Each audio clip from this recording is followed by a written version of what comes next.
In Mark chapter 3, we get a rare glimpse into the family life of Jesus. So let's take a look at verses 20 and 21, and then 31 to 35, and let's talk about the kingdom family of Jesus. But I want to start with this question that's great for your family or your small groups or your one-on-one mentoring relationships.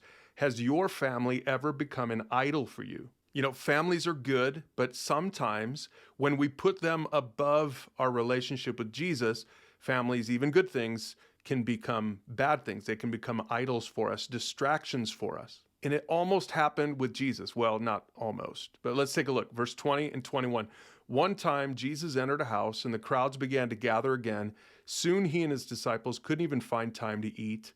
When his family heard what was happening, they tried to take him away. He's out of his mind, they said. So look, Jesus' family is concerned here about his radical approach to ministry, right? His teachings that were just so upside down to the average Jewish person at that time, but also sort of his pace of ministry. He probably wasn't eating very much. Maybe he wasn't sleeping very much. He was being mobbed by people all the time. So they said, he's crazy and we need to do something about it. Now, by the way, a little bit later on in Mark chapter 6, we're going to see that Jesus is being scoffed when he goes back to his hometown. The people there are saying he's just a carpenter, the son of Mary and the brother of James, Joseph, Judas, and Simon, and his sisters live right here among us. So maybe you never realize it, but Jesus had at least 4 brothers and 2 sisters.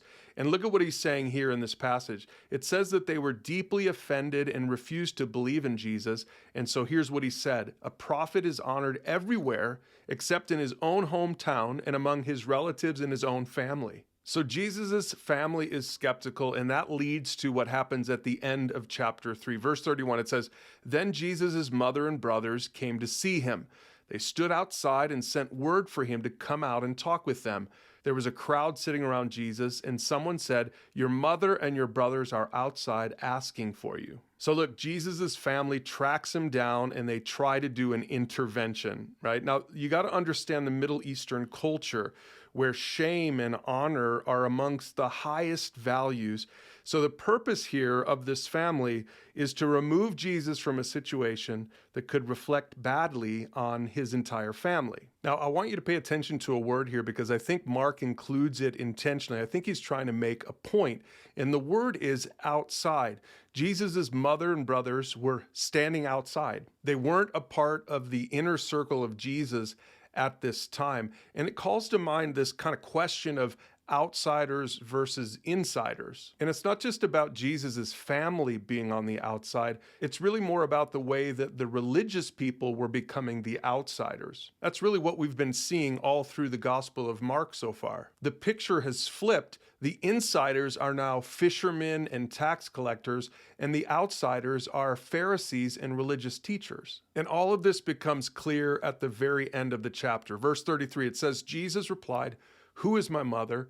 Who are my brothers? And then he looked at those around him, the people in his inner circle, and he said, Look, these are my mother and brothers. Anyone who does God's will is my brother and sister and mother. So Jesus is teaching that his real family is made up of those who pursue a relationship with him. It's not made up of people who are related to him by blood. Now, by the way, I think it's worth noting that by the time Jesus died and rose again, his mother and brothers were a part of his inner circle. It says that in Acts chapter 1, verse 14. This is after the death and resurrection of Jesus. It says they all met together and were constantly united in prayer, along with Mary, the mother of Jesus, several other women, and the brothers of Jesus. So Jesus' family eventually came to believe in his name, and we can have the same hope today for our family members who have rejected Jesus. So let's go back to that question that we started with at the beginning. Has your family ever become an idol for you? Has it ever become a deterrent to your pursuit of God? See, Jesus didn't let it happen, and we shouldn't either.